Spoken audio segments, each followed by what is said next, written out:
I call to order the regular city council meeting for Monday, August 18th. I would ask that if you have electronic devices, you put them on silent or turn them off so we aren't distracted while we're working here. First item on the agenda is the roll call. Blessum. Here. Fuller. Here. Janser. Here. Olson. Here. Pittner. Here. Samuelson. Here. Item 2 is Pledge of Allegiance. Please join me. I pledge allegiance to the flag of the United States of America and to the republic for which it stands, one nation, under God, indivisible, with liberty and justice for all.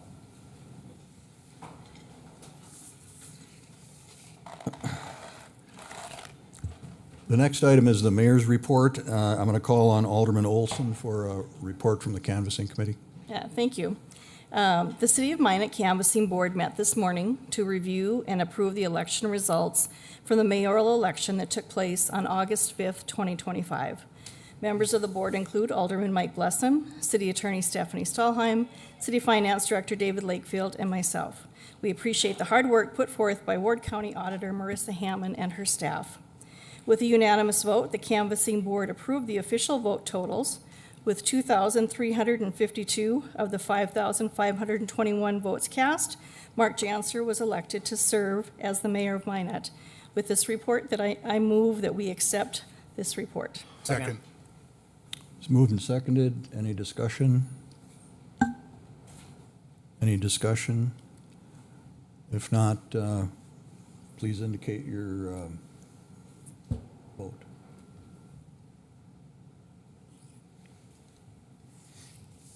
The motion passed unanimously. Okay, with that, we'll proceed with the swearing in, starting with an invocation and then the oath of office.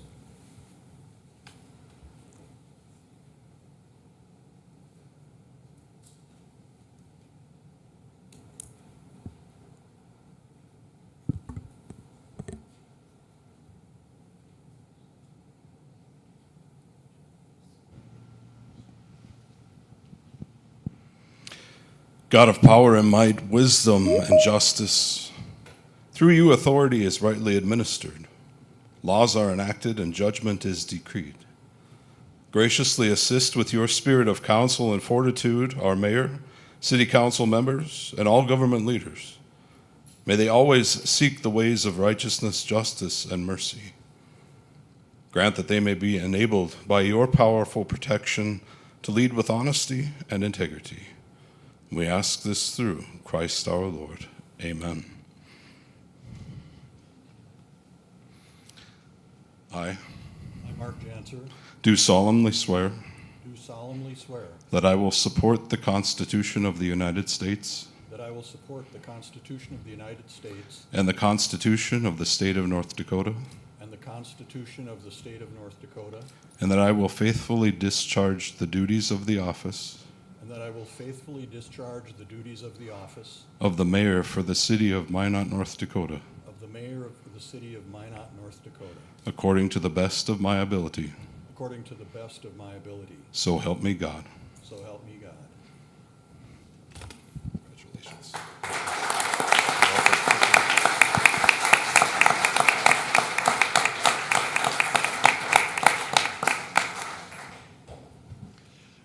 Ladies and gentlemen, I'd like to just take a second to thank the citizens of Minot who voted in this election for your confidence in me and for your votes. I'd like to thank everybody who helped with the campaign. It was an active one, and I think a lot of ideas were discussed. I want to thank my wife Mary, who's with us tonight, who was a willing partner through all of this maneuvering and work. I'd like to thank the other candidates for running. It takes courage and conviction to run for an office like this, and we had 4 candidates, and so I'm grateful for that. I'd like to thank and say to the council members and the city staff that I look forward to working with you over the next months and moving ahead to make Minot better. Thank you.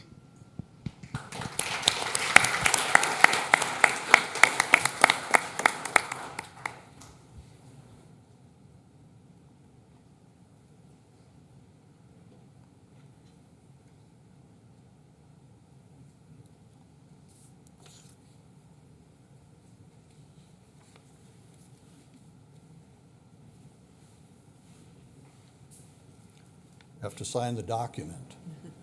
Thank you.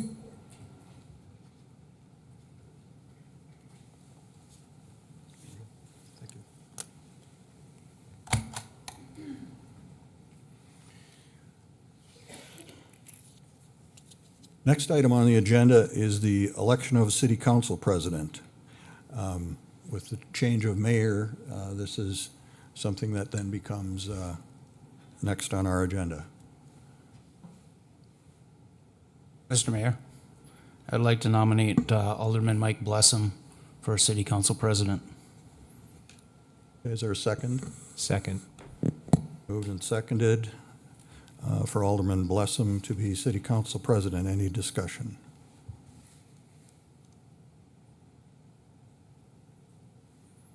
Any discussion? Seeing none, must be time to vote.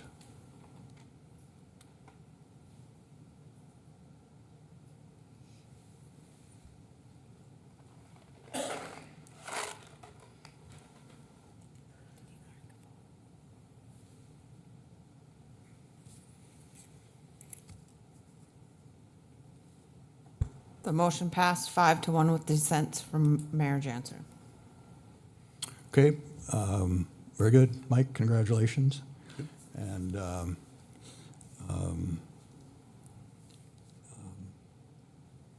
going to be gone for the next couple of days, so you might be put to work early if anything's going on. Happy to help. All right.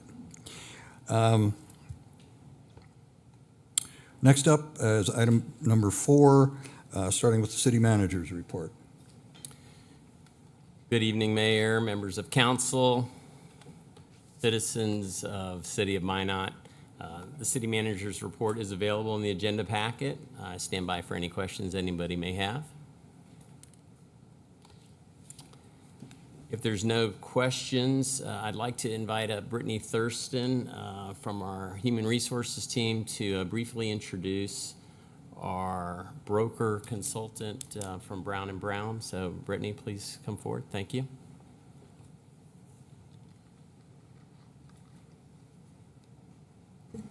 Good evening, Mr. Mayor, members of the council. I am here, Brittany Thurston, with the Human Resources Department after working diligently with Brown & Brown on our health insurance renewal for 2026. I will leave it to Katie to kind of run through that. Katie Vital is our account manager with Brown & Brown Consultants, who is our benefits broker.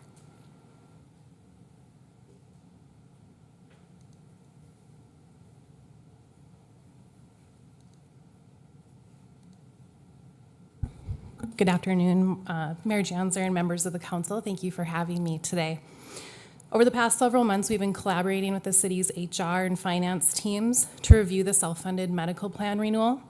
I do want to take a moment to recognize both teams. You guys have a first-class team here at the city, and it's really a pleasure to work with them. They'd go the extra mile for your citizens and your teammates, and I just want to say it's been a pleasure working with and for them. Throughout the renewal process, we look at several different components of the self-funded plan, including plan design, contributions, stop-loss premiums, and admin fees. In total, we reviewed about 16 different combinations of scenarios, which I believe were shared with you prior to today's meeting. Our goal throughout the process has always been to provide the richest benefits possible while keeping costs sustainable given budgetary constraints. The current plan design, as we talked last year, just isn't sustainable long-term. The solution we're proposing does include some plan design changes, a change to your admin fee structure that you pay to Blue Cross Blue Shield, and an increase to your stop-loss threshold. On the screen, you will see a comparison of your plan today to what we are proposing for 2026. This includes keeping your deductible low at $250, which I will say we hardly see in the market anymore. It includes a change to your copays, where today your copays have an additional coinsurance after. We are changing this to flat copays, so that is a richer benefit. We are proposing a change to the out-of-pocket maximums, increasing to $7,000 for an individual. But I want to point out, in order to hit a $7,000 out-of-pocket maximum, you would need to incur $32,500 in medical claims. Our tool estimates that this could potentially impact about 28 employees based on historical claims, but that doesn't mean all 28 would now hit that out-of-pocket of $7,000 on an individual plan. It just means they would have more than their current liability of $3,375. We would change the coinsurance from 90% to 80%, which better aligns with what we see in the market, keeping in mind that the coinsurance only applies after the deductible has been met, and only on larger medical services. We are recommending moving to Blue Cross Blue Shield and Prime Therapeutics closed formulary listing called Net Results. While making some of these changes, it does bring your plan into compliance with the Mental Health Parity Act, and we're able to keep the contribution percentages the same that you pay for employees today. These low-impact changes would bring your renewal from a 10.5% increase to a 2.9% increase, which is a delta of about $500,000 and $2,500,000. This results in a $25 increase to an individual plan as opposed to what would have been a $90 per month increase. It follows our risk pool management strategies, which will have a lasting impact on your plan, bringing your future claims utilization down and setting your plan up for more long-term sustainability. And I'd be happy to address any questions you have. Any questions from council members? All right, thank you for your time. Okay, thank you for your report.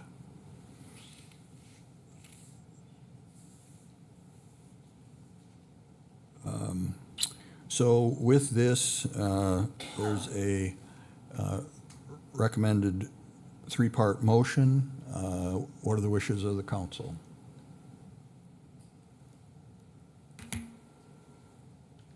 Move approval. Okay, it's moved. Is there a second? Second. Second by Alderman Olson.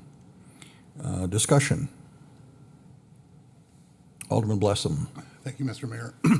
I'm happy to see, excuse me, that we're moving towards sustainability. I think that that's important, and we definitely need to get there. These plans, along with salaries, are I think the things that give us the most budget heartburn on a long-term basis. We can always make adjustments to projects and equipment and things like that, but people and the associated benefits are a big deal. And each and every year we should have difficult decisions to go through. And this is another one where we're asking to pull back just a little bit. One thing that I think that was important that Katie mentioned there is that we are still in a place where that $250 deductible is nearly unheard of in the market. And so we are providing a wonderful benefit to our staff and really doing what we can to take care of them. So I think this is a step in the right direction. I'm glad to see that it helps us fit under the 3% cap. If you kind of apply that dollar logic across the board, you want everything kind of looking close to that. So this gives us an opportunity to do so. Further comment? A point of clarification. City Attorney? The motion is regarding all three recommended actions, correct? Okay. Seeing no further discussion, it's time to vote.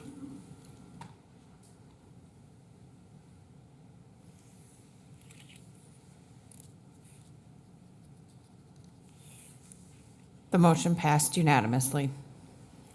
That brings us to Section 5, which is consent items. None of the council members have asked to pull any of these items that I'm aware of. If that's incorrect, please let me know now. And if there's anybody in the audience who is here to speak about anything in Section 5 and would like an item pulled for individual discussion, please let me know now, and we'll pull it and talk about it separately. Otherwise, this group of items will be passed with a consent motion.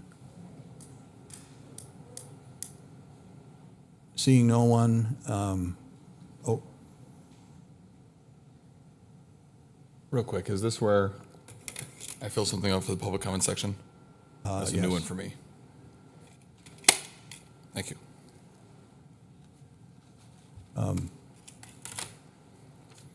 Back to consent items. I'll move approval on the consent agenda. Okay, Second.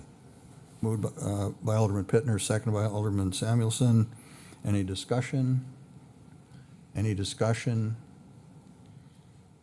Seeing none, we'll call the vote.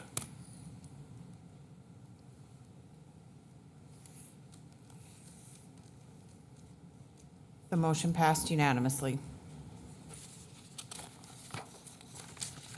That takes us to section 6, our action items. Item 6.1 is approval of an amendment number 12 to CDM Smith Master Service Agreement for MI8 property acquisitions. What are the wishes of the council? Move approval. Moved by Alderman Olson. Is there a second?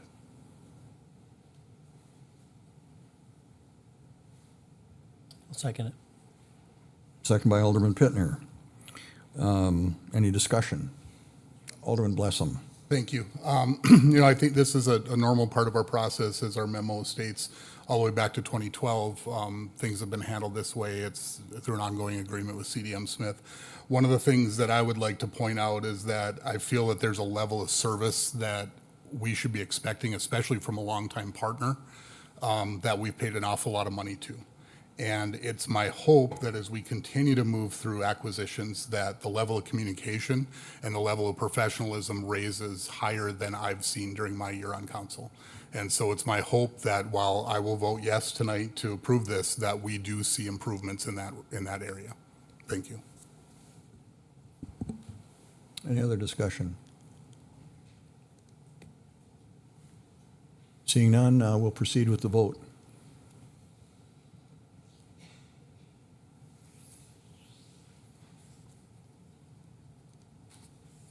The motion passed unanimously. Item 6.2 is a airport terminal lease with Minot Area Chamber EDC. Is there a motion? Mr. Mayor, I'd like to make a motion that we accept option number 2 and drop the annual contract to $1 for the chamber. I mean, this is us paying ourselves to rent a space for the military. I would think we would. I'll second, Mr. Mayor. Okay, moved and seconded.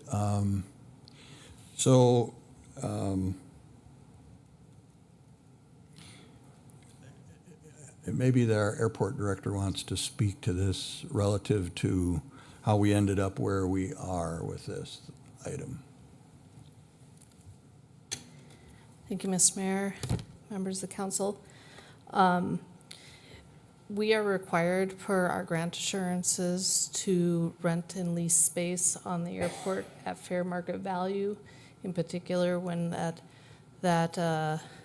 lease space is not being leased to an aeronautical use, for an aeronautical use, which this is not considered an aeronautical use. I have put in a phone call with our FAA ADO, who can recommend that we are allowed or not allowed to lower the cost of the rent.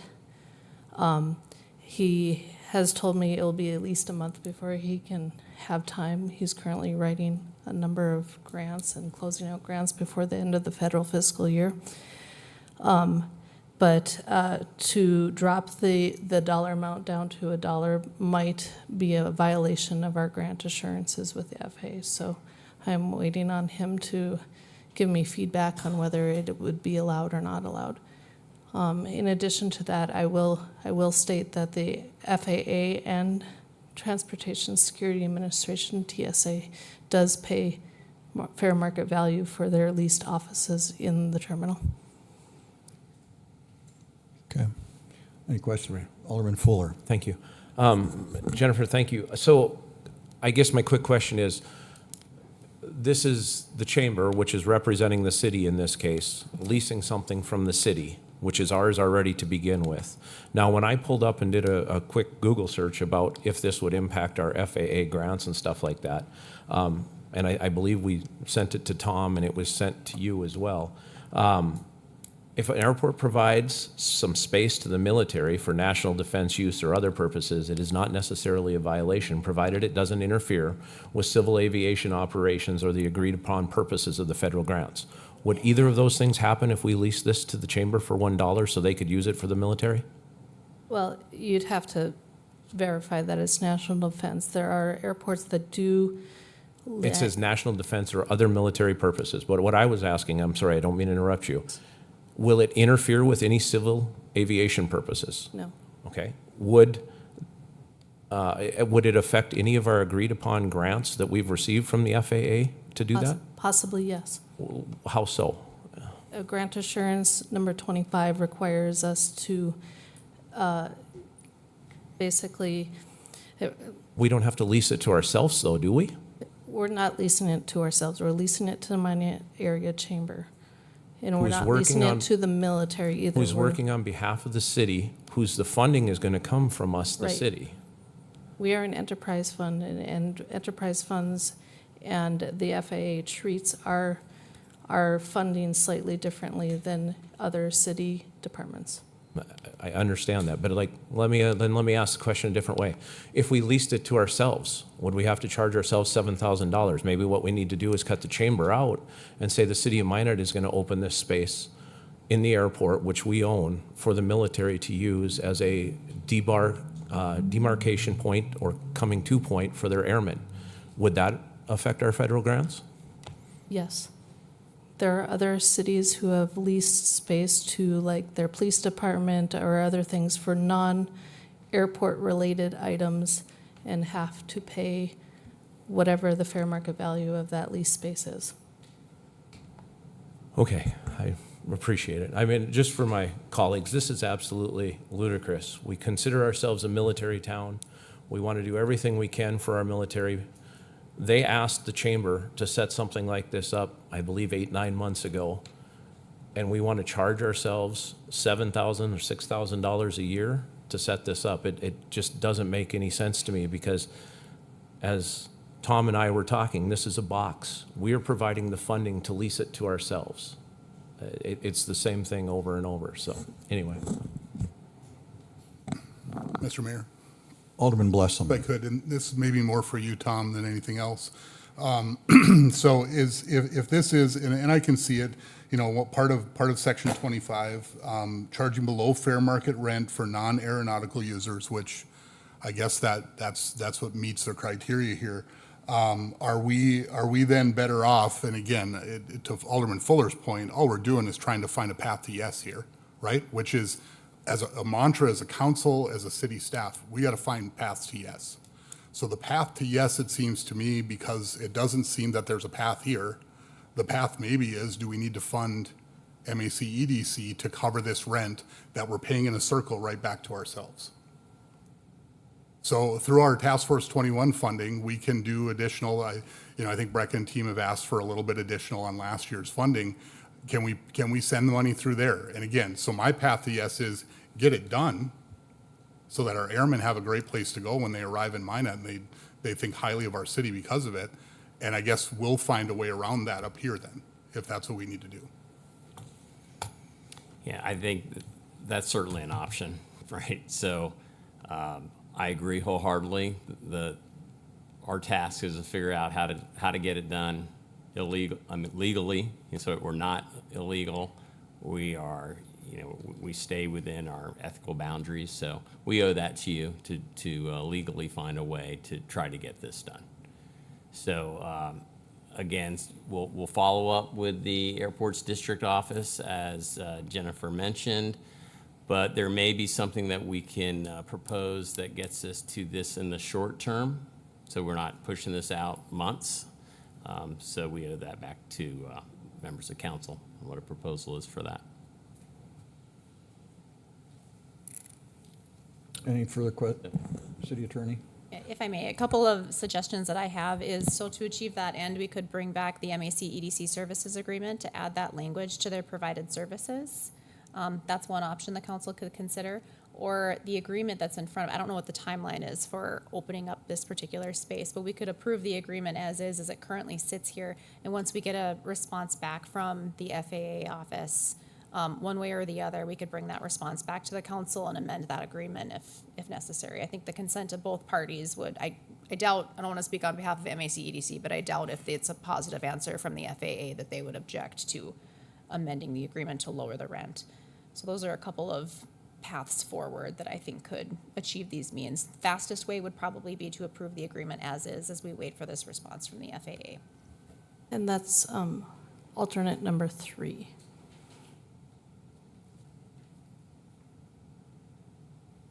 Okay. We have a motion and a second to, I'll withdraw my motion then if we want to do it that route, because I think the thing that we need to get done is to get it open for the base. So they have a place, their airmen are going to start flying out here or flying in over the next few months with Christmas and the holidays coming up. So I'm fine with that if we can check to make sure that we can either claw it back or fund it a different way. okay, you withdrew your motion. I'll move option 3. Option 3 is moved. There's a second by Alderman Pittner. Any further discussion? Further discussion? Seeing none, let's vote on the motion.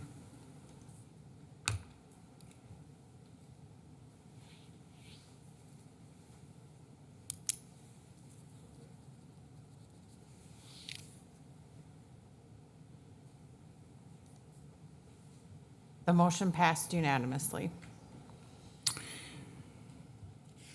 We are moving on to item number 6.3, which is a vacancy on the city council. And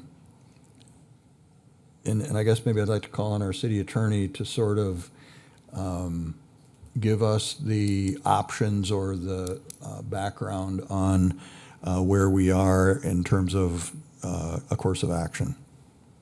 My pleasure. Mayor Janser, members of the council, so now that we have a mayor, the council needs to determine how it intends to move forward with filling the vacant alderman position that was occupied by now Mayor Janser. That can be completed either by appointment or by calling a special election. If the council would like to appoint somebody to that seat, it would have to be done at least 15 days after August 18th, 2025. I've consulted state law in regards to the dates and as they relate to the next city council meeting, which is the 2nd, and the 2nd will be exactly on the 15th day. So we could appoint somebody as soon as the 15th, but that doesn't mean that the council has to be pressured to do so at that meeting. We could also call a special meeting later. Traditionally, how that's been done is the city council has opened up a certain period of time to accept applications or letters of interest, whatever people would like to provide. It can be as simple as a letter just indicating who you are, your citizenship within the city of Minot, and your interest in being in the position. Some people submit curriculum vitae or other information for the council to consider. It would then be set up for a council meeting where those applicants would introduce themselves to the council could ask questions, and then the council could entertain motions on who to fill that vacancy. So the other option is the council can always schedule a special election. That's about a 95-day turnaround window. And so if the council does want to schedule a special election, we'd be looking at a time frame sometime in early December. A couple of interesting things that came up while we were researching this is the council, currently, the city of Minot, we operate as what's called a modern council form of government under state law.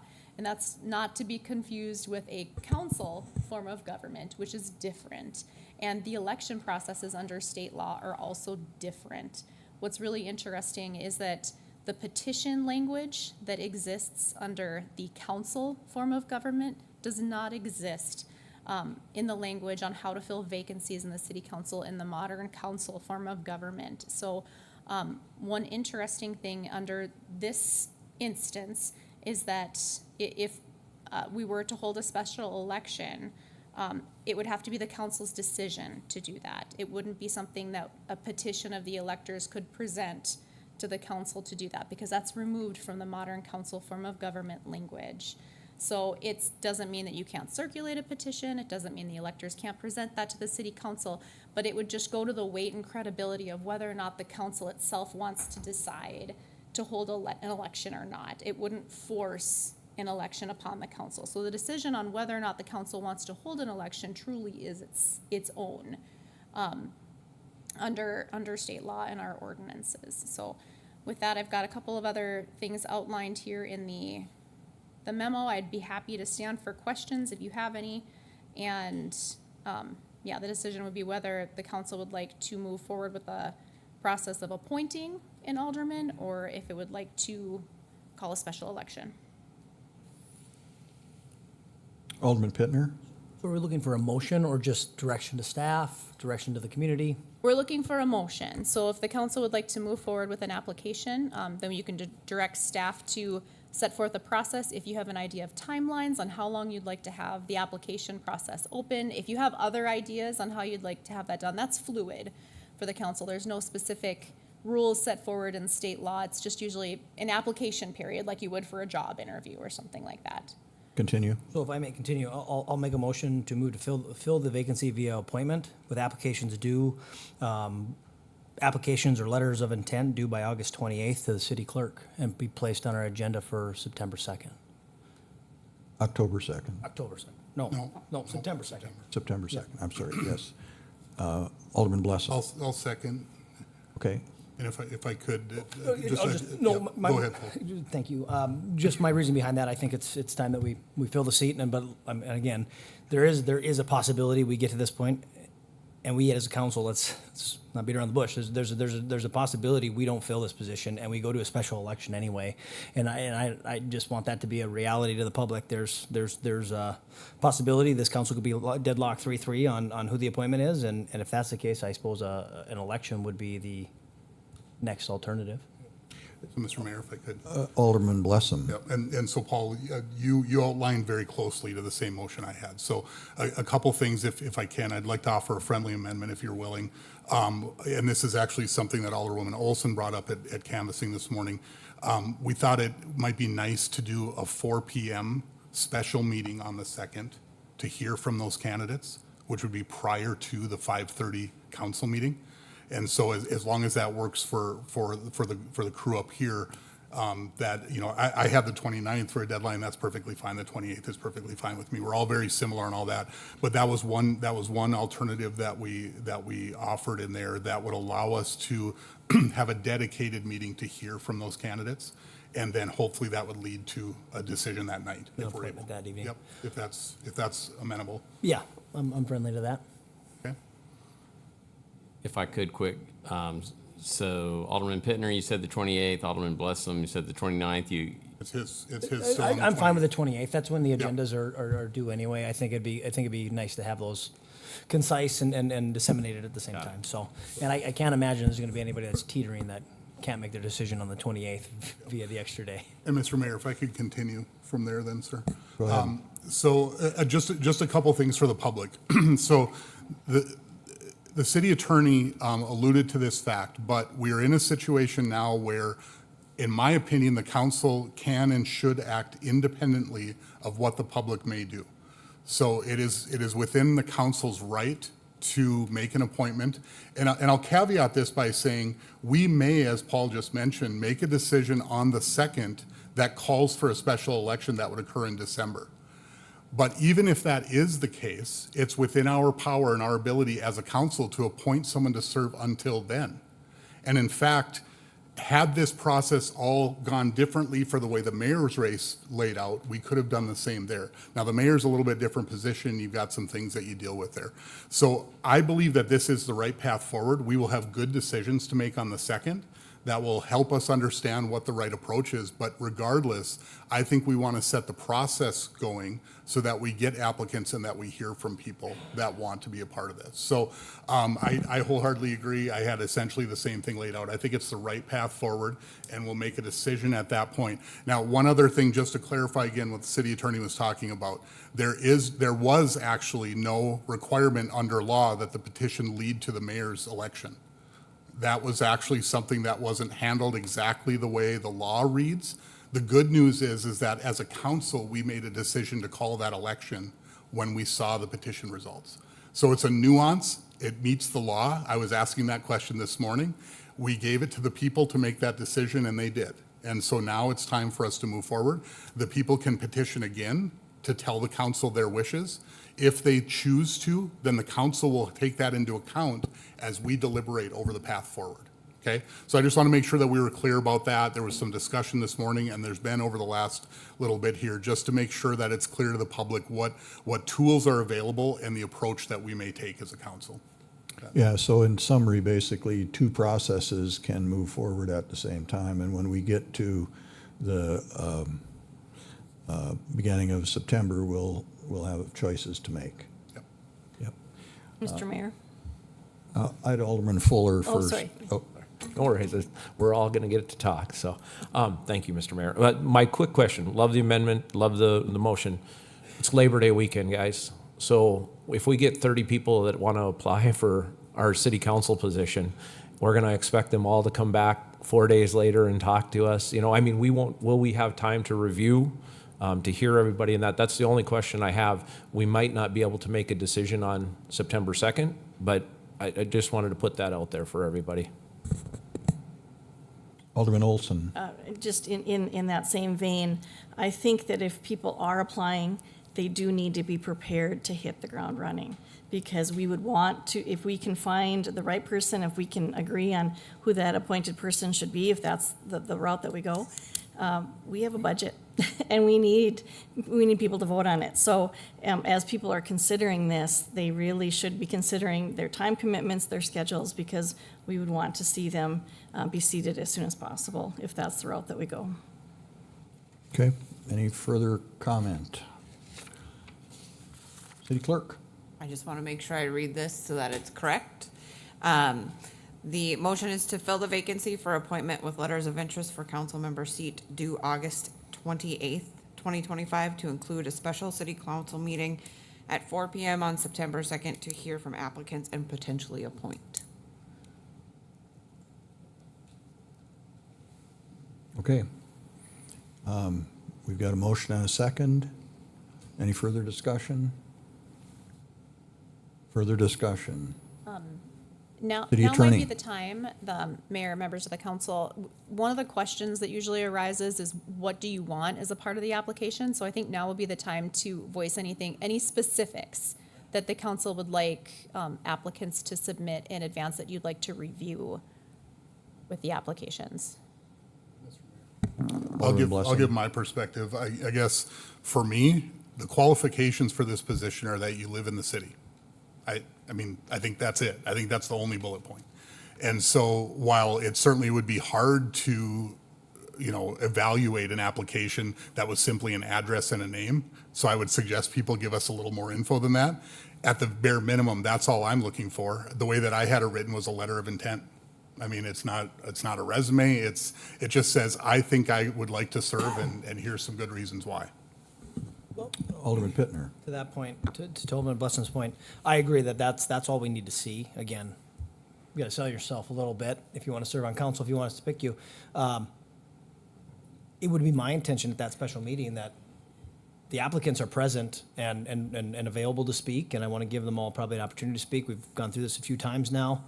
We've gotten backlash on one way or the other or the next or the next. So, like I say, I think having them available at these meetings and giving them kind of more or less a public hearing is what I would like to see. But yeah, I mean, just a letter of intent and just an essay on why you love Minot.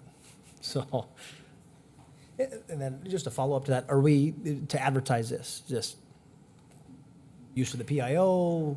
Yeah, I mean, I think certainly we would want this, obviously we're getting news coverage here, but I think we would want this out on our website, out on our social media pages and so forth. So we can spread the word as broadly and as well as we possibly can.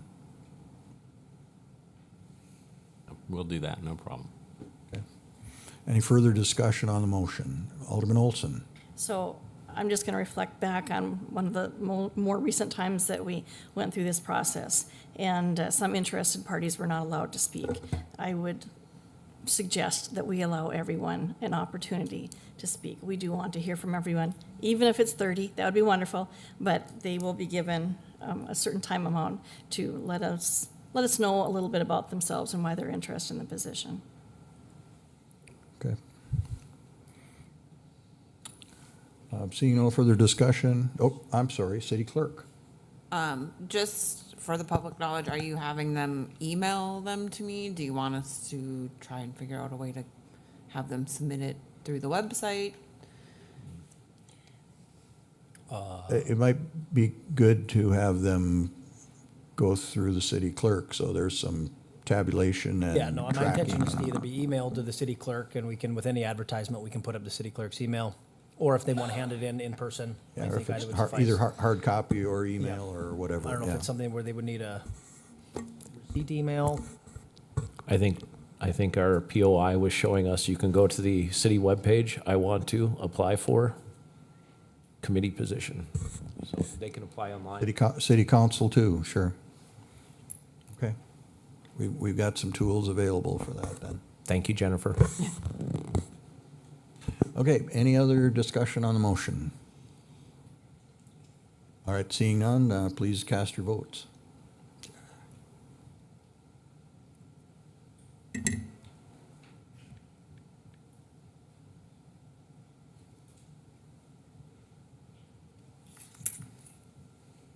The motion passed unanimously. All right. That takes us to section 7. I have 4 completed cards. Okay. There's a out there. And this takes us to our personal appearances section. I'll just briefly review the ground rules.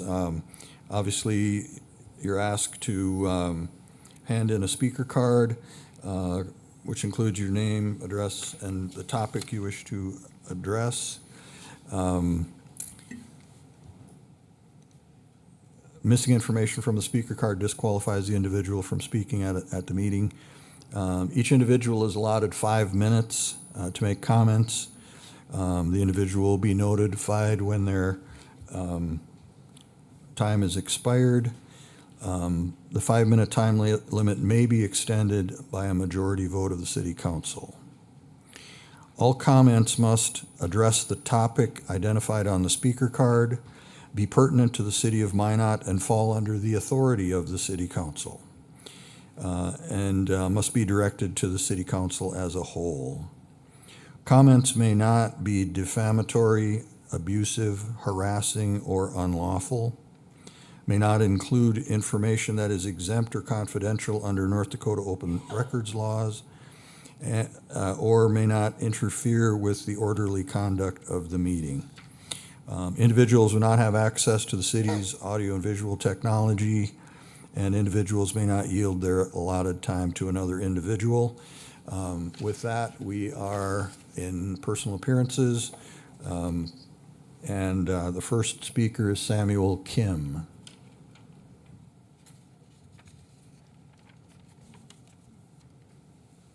Good evening, sir. Good evening, Mr. Mayor, council members.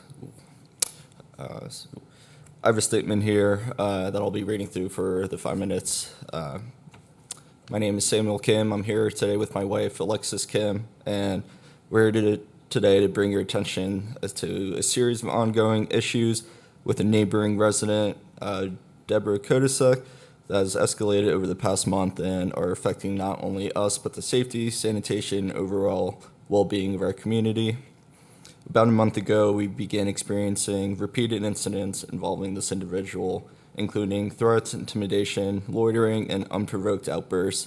Statements like, open quote, "You don't know who my family is, my family will get you, and I own this street," end quote, were directed at us. She's also been observed loitering on private property and yelling at my wife and other neighbors around. On August 4th, we filed charges of disorderly conduct after she threw rotten cabbage and other garbage onto our property and at our garage, then confronted me aggressively whilst I was on my property, at the same time telling her to leave my property, getting within inches of my face as I asked her to leave. Fearing for her safety, we contacted law enforcement, who advised us to press charges and issued a formal trespass order. The following day, she violated that order by again throwing garbage onto our property and trespassing, and then proceeding to retreat into her home. Officers attempted to speak with her, but she refused and continued yelling from her attic. On August 11th, she trespassed onto another property where she had frequently loitered. Thankfully, the homeowner and the police were present and conducted a trespassing arrest for that. In addition to these incidents, this individual has an ongoing issue with allowing her dogs to roam the neighborhood freely. Minot Dispatch receives near daily calls regarding these dogs, which bark aggressively, defecate in yards, and pose a safety concern to the residents. Her property itself is also a concern. It's littered with trash that spreads into the streets and sidewalks, and there's a persistent putrid odor coming from it. It's both an eyesore and a health hazard. I personally contacted Minot Health Services last week and was told that there is a city cleanup the first weekend of September, and that they will be dealing with that due to a complaint back in May. I appreciate that some actions are in motion, but I believe there's a breakdown in coordination between law enforcement, the courts, and city services about this matter. This individual currently has 2 active warrants and 2 additional charges, 2 of which I personally filed, and I've been told is waiting to be processed by the prosecutor's office. And the judge, I've been told, has cited there's mental health concerns, but the individual has refused help and missed multiple court hearings on this matter. Meanwhile, the safety risks persist, both from the individual's behavior and from the unrestrained dogs in the area. And we are asking City Council for assistance in ensuring this matter is fully addressed. We believe this is not only a neighborhood issue, but a public safety and health concern for the broader Minot community. And that is all. Thank you for your time and attention. If there are any questions or comments, I can answer.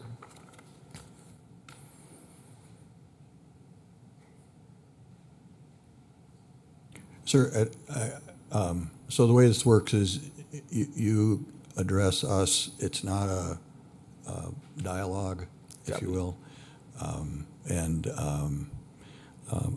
I was made aware of this issue. I will just say that, and it is being worked. Understood. All right. Thank you for your time and attention. That's all. Thank you. Next speaker is Janie Myers.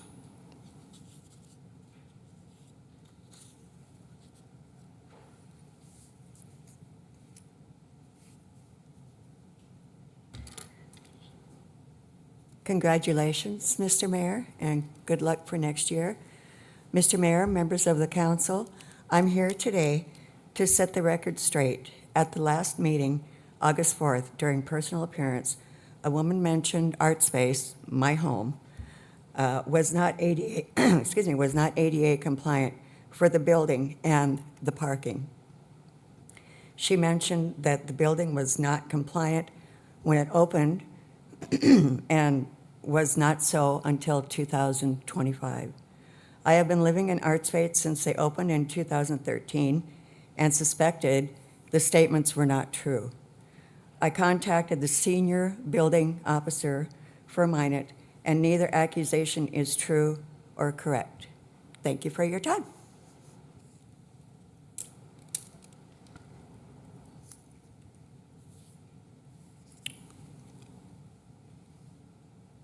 Our next speaker is Steve Padregula.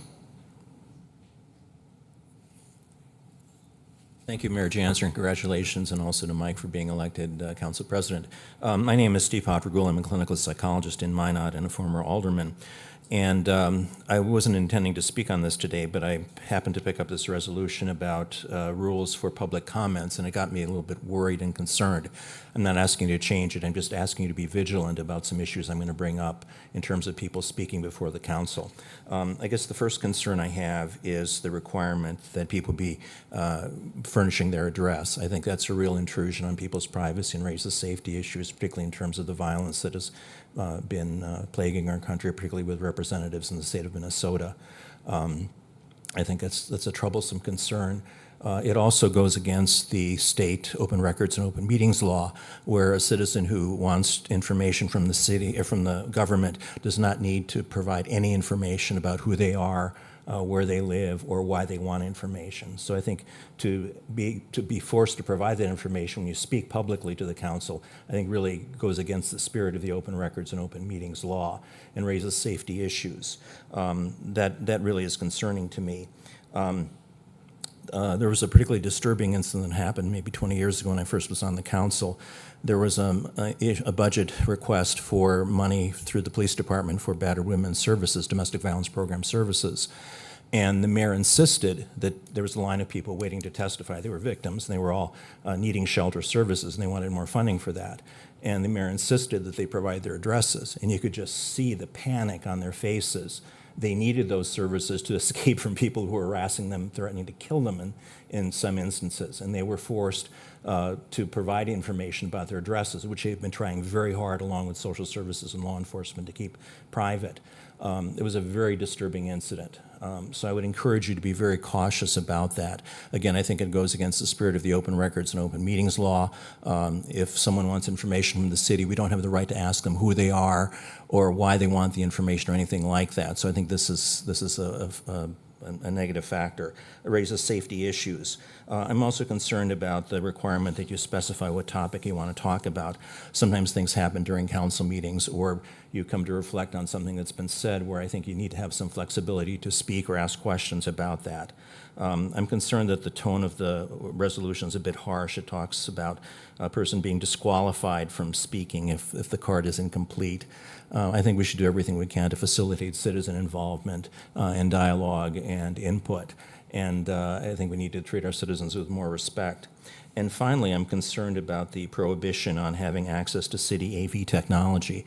There's some cases where you really need to see for yourselves what's going on, whether it be piles of snow downtown, or in a case where with weeds in certain neighborhoods, or the awful condition, the lack of cleanliness of some of our bus shelters, where I think it really inhibits a person's ability to get across the point they want to get across, and keeps you from seeing or hearing what is going on in a neighborhood or in a particular place. So again, at this point, you've adopted this. I wasn't aware you had adopted it. I had conversations with the state legislator who proposed this, and I shared some of my concerns with them, and I kind of lost track of it, and I apologize for that.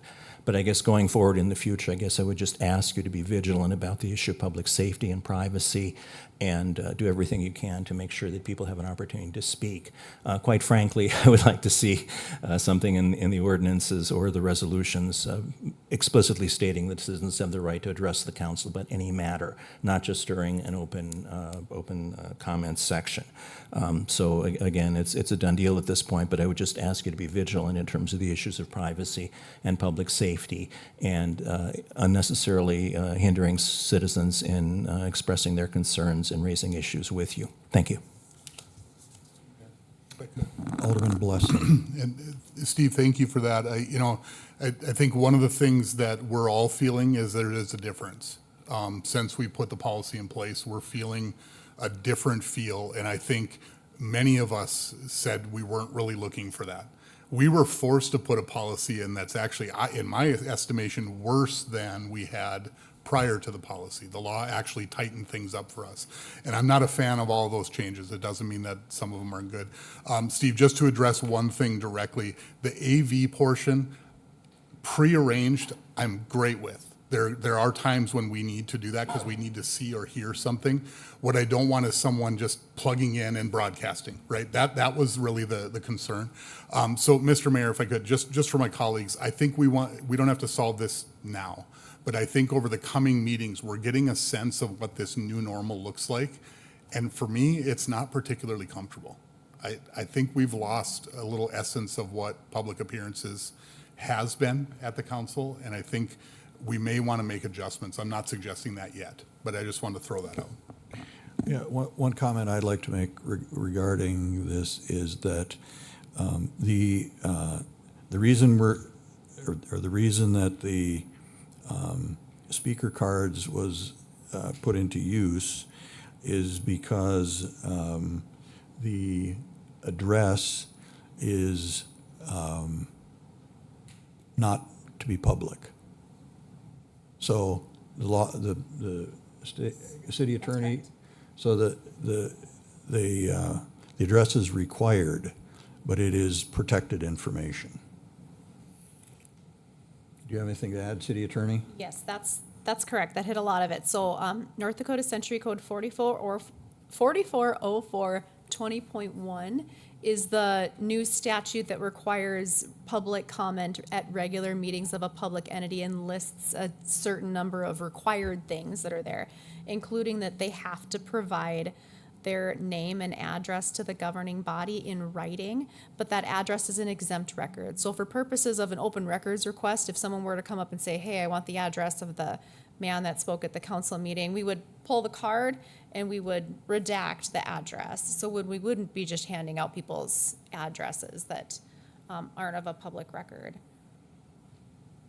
Okay, thank you. Okay, we'll move on. The next speaker is Billy Gunderson.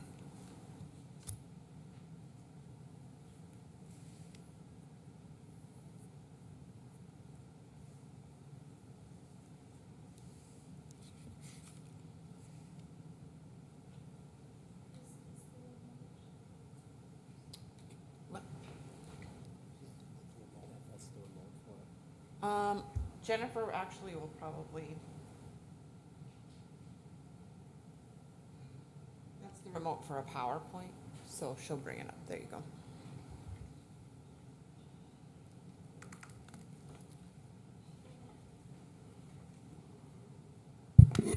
Excuse me, Michaela, how is it that I forward those? They're out of order. Do you have a specific one you wanted to start with? Because Jen's running it in the back, not me. Okay.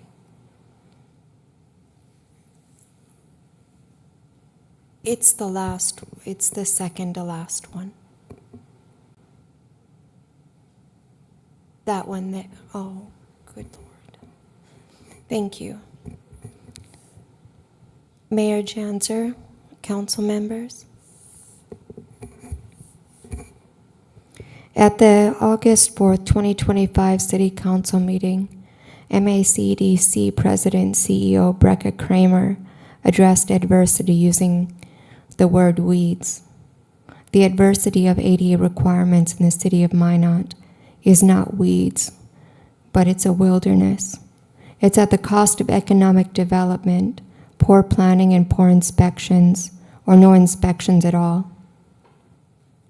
The first picture, this picture of a curb that was to have had a curb cut, it looks intentional with a yellow ADA pad, but no execution. There is no curb cut. It doesn't meet ADA requirements.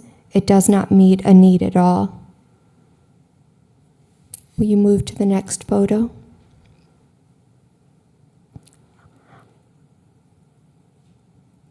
The next one.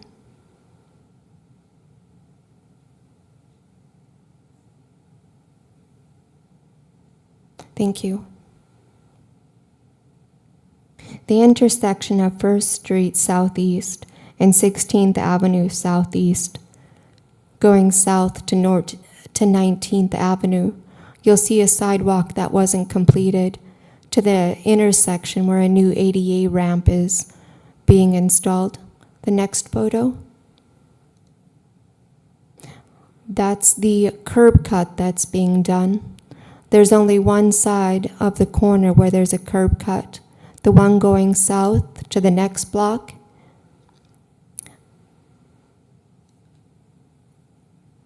going to the next block, there is no curb cut. The next slide. That's the adjacent corner with no curb cut on one side. The next photo.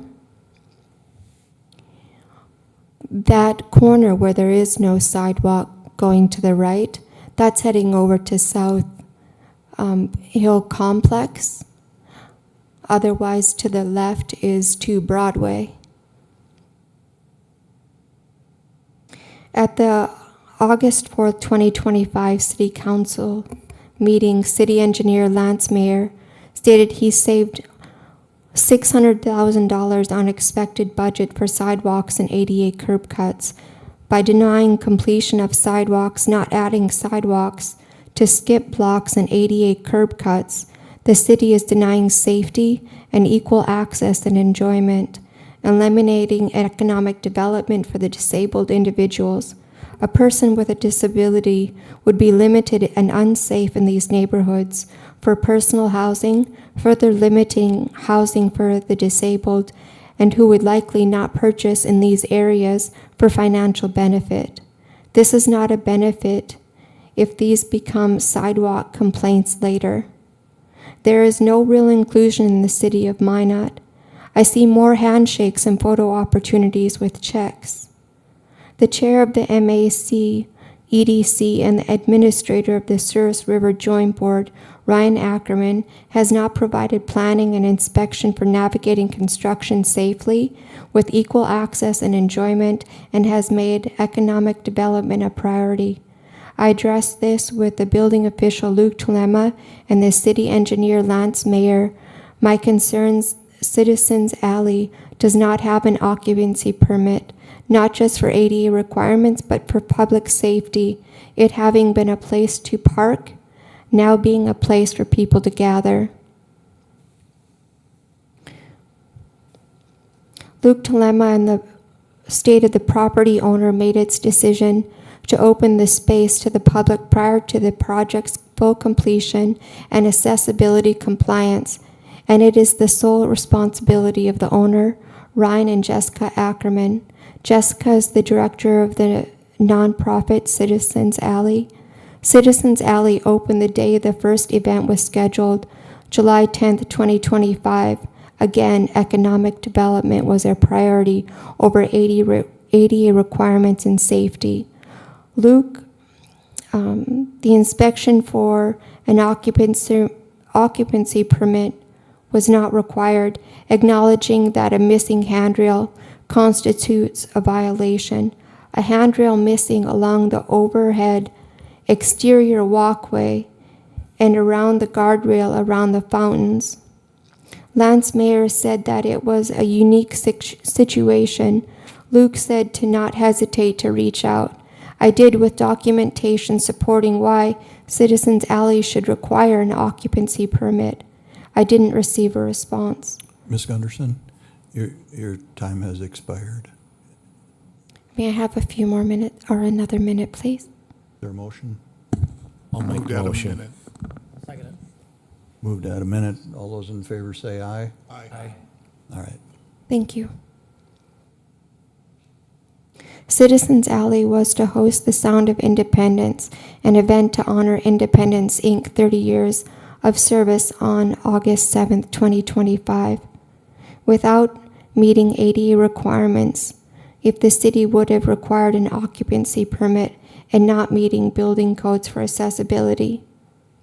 When going to vote for mayor at the auditorium, none of the heavy doors had an ADA push button for use. The doors that did were locked. The city of Minot needs a third-party contractor to oversee planning and inspections for ADA requirements. And I'll double down on the building official stating that Art Space met ADA requirements for occupancy. It did not meet ADA requirements for parking. It still doesn't. And the push button that was installed in 2013 wasn't wired and did not have hardware until June of 2025. Thank you. Or 2024. Thank you.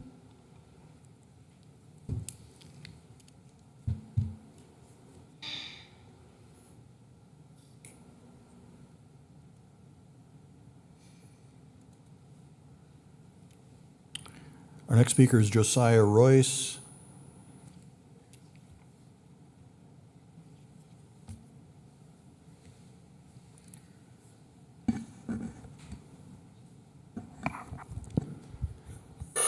Thanks for announcing me. As he said, I'm Josiah Royce. Good evening, everybody. Speaking mostly to the city of Minot, not just everybody here, and that's always been the case for me. As you saw on the card, I'm here to talk about concerns about election integrity. I don't know if you guys saw, Donald Trump has issued an executive order regarding this. It appears that he's pushing for the same thing that I was pushing for when I first came up to run for mayor. And I made a proposition to all of y'all up here to make a motion to get rid of the voting machines for this special election. My suggestion was nothing new. I was actually part of a petition team some years ago and initiated a measure, or we're trying to get it on the ballot, to get rid of voting machines. It was some years ago. I think it was 2022. I took part in that petition. Well, anyway, there's a lot of concerns about the voting machines, and I had my eyes open in this most recent election, and apparently I'm not the only one who experienced an anomaly when inserting their ballot. So at first, when I experienced this anomaly, I went and addressed it to the poll workers at the time, and they assured me everything's fine. I said, right, but it's not operating the way it is for other people. You're supposed to get a little green check mark or whatever. It says thank you, and it like lights up and acknowledges that your ballot went into the machine. Mine did not.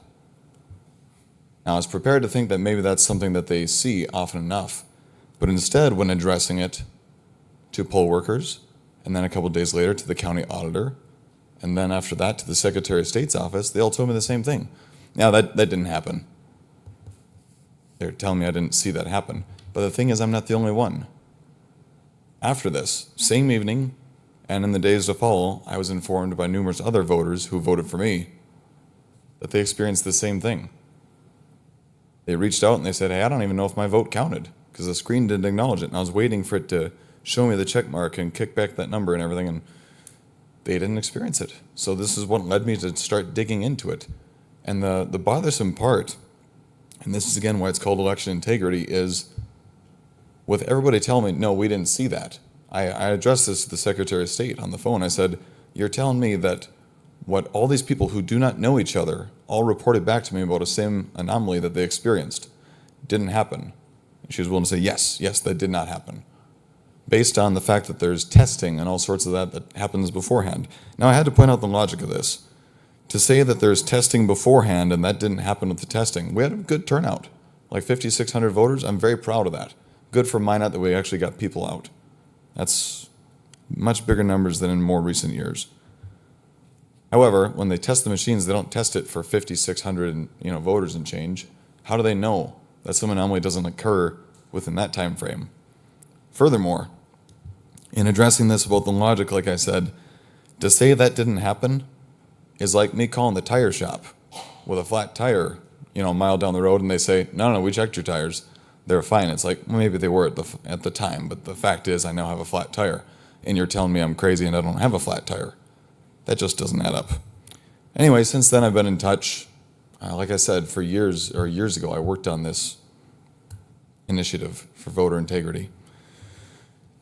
So since then, I've been in touch, in communication with people, including the team that worked on Mike Lindell's documentary, the My Pillow guy, that worked on the documentary Absolute Proof for the Trump 2020 election. The concerns within that. And it's a widespread thing. It's not news for it to be stated that as long as these machines are in use, we don't have voter integrity. We really don't. That's why I pushed for us to have a hand count ballot election only for this special election, and that is why I'm still pushing for that now. After these anomalies detected, being told and denied, no, nothing's wrong, it's like, well, why don't we just look into it so that we can know for sure? So one of the experts I've been conversing with says that, recommended to me that I ask that we gain access to review and reassure that the election was set up correctly by first reviewing the logic and accuracy detail by precinct report, as well as the expected results workbook. Also, we need to ensure that the tests were in accordance with federal standards due to the many issues that I've already been reporting back to you guys here. That we should do a full audit of the ballots to ensure that everything was programmed and tabulated correctly. Now, our time's running out, but just so you know, a lot of people are very concerned about this. I've been concerned about it for, well, years. So moving forward, I'd like to see some changes with that, starting now. Thank you.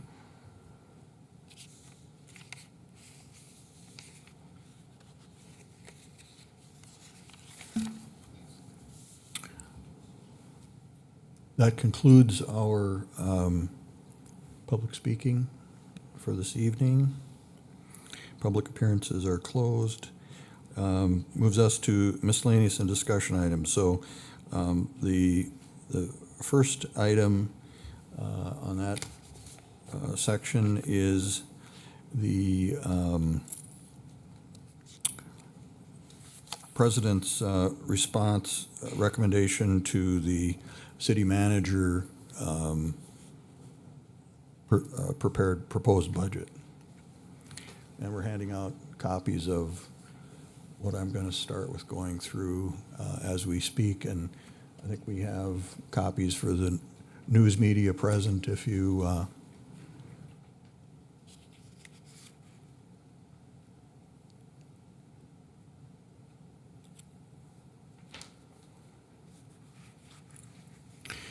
So I'm going to go through the first part of this, and then I'll ask Alderman Olson to go through some of the specifics. Since we were in kind of uncharted waters, and you know, I was the council president, but I was also the acting mayor and also the mayor-elect. And since Alderman Olson was the council vice president, we decided to do this as kind of a collaborative effort. And so here's basically what we came up with. So we're presenting our response to the 2026 city manager proposed budget that Harold and his team at that time put together. Obviously, current acting city manager was part of that as well. And our recommendations come after thoughtfully reviewing the proposed budget, meeting with city staff, and considering what the residents of Minot want and deserve. Prior to sharing our recommendations, it's helpful to look back over the events of 2024 and 2025.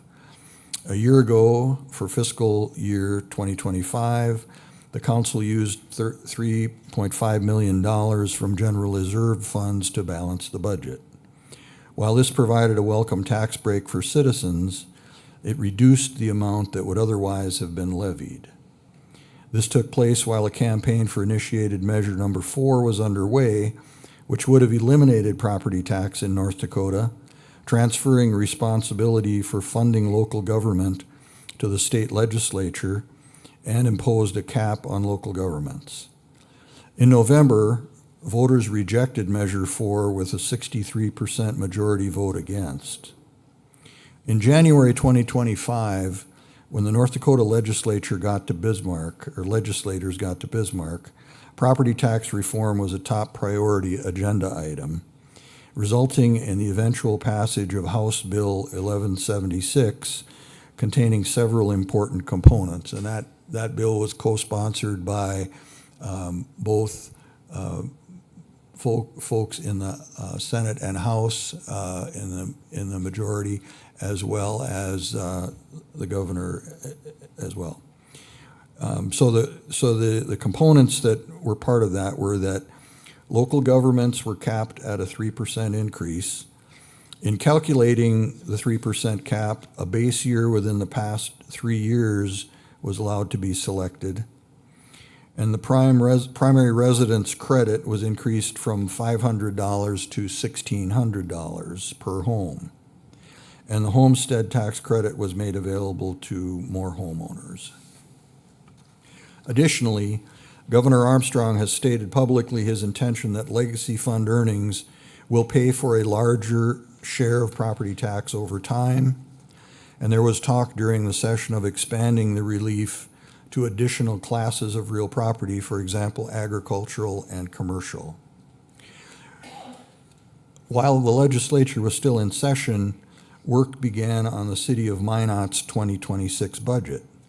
It was a very in-depth process with city manager, department heads, and staff, after guidance by the council, to start with a clean slate and develop a look 3 years forward with a -3%, flat, or +3% scenario for each, based on the levy of this year, 2025. The staff presented the results to the city council, and while savings in a number of areas made sense and were significant, many of the flat and -3% scenarios were impractical or unacceptable.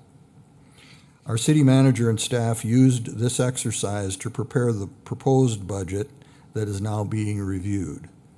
While staying within the rules and guidelines set forth by the state, the selected base year for the city manager recommended budget 2026 was fiscal year 2024.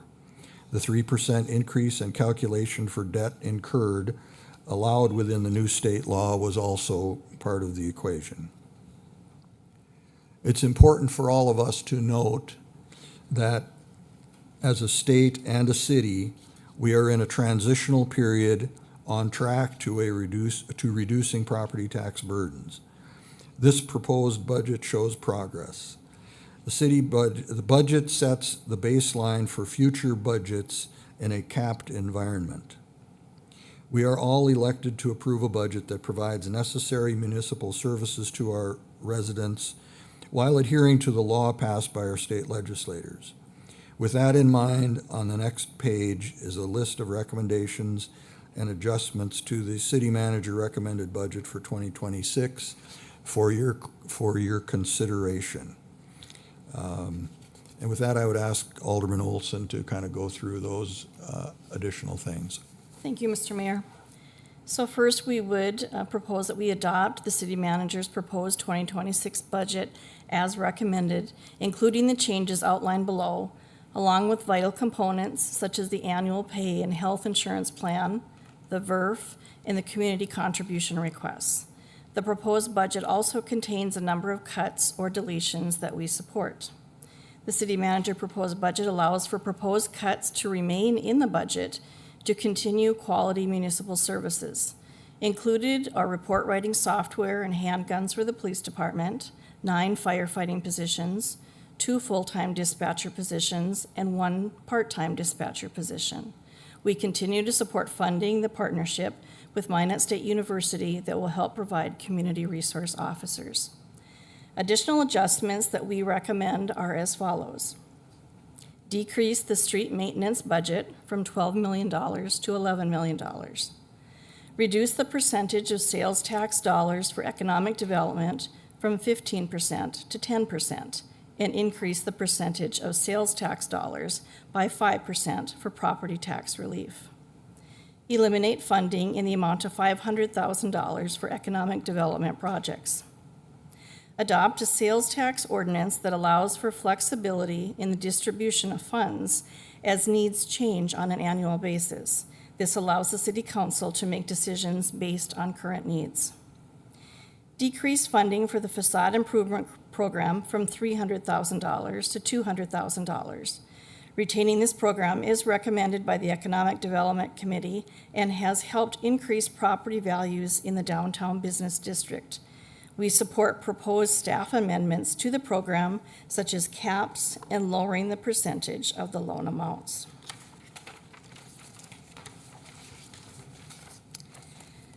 We also propose that we retain 1 full-time lieutenant at the Minot Police Department in the amount of $159,000, which does include salary and benefits.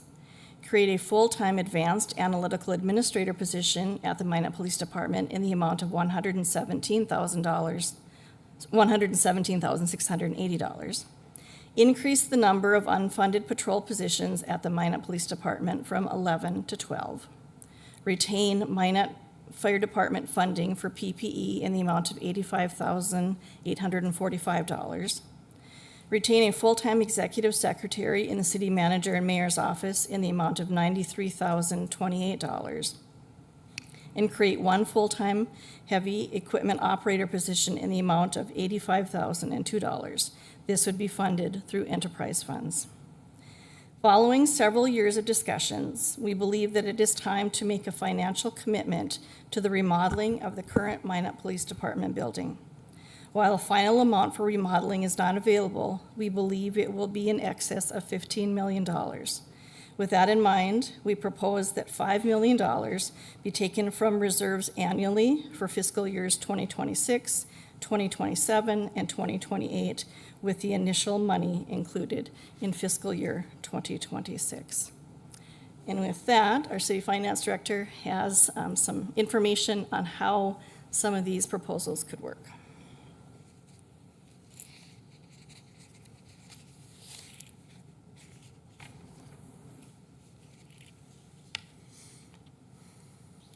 Mr. Mayor, members of the council, I'm just going to show a couple of brief slides just to give you a little bit of context on how these changes will impact the overall budget and kind of show you the trajectory that we'll be on if all these changes are implemented.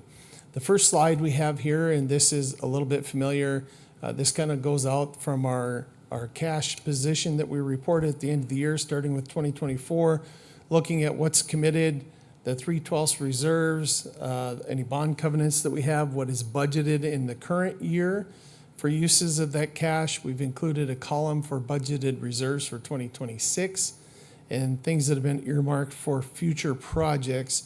It's a big number here, that line item, and primarily that is due to the 27 and 28 allocation for the remodel for the police department building.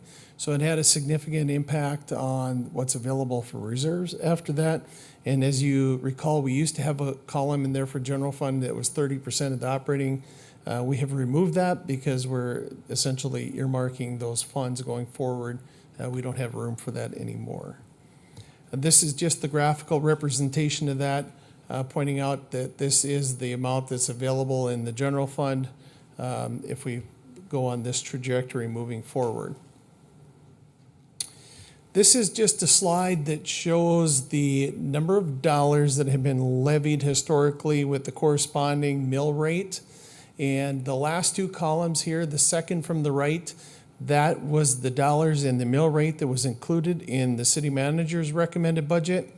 And if we look at the little brick textured, the last column, that would be the levy in dollars and the mill rate incorporating the changes outlined in the president's message. Just to give you a little bit of an idea, we'd be looking at a levy of just over $27 million for property taxes.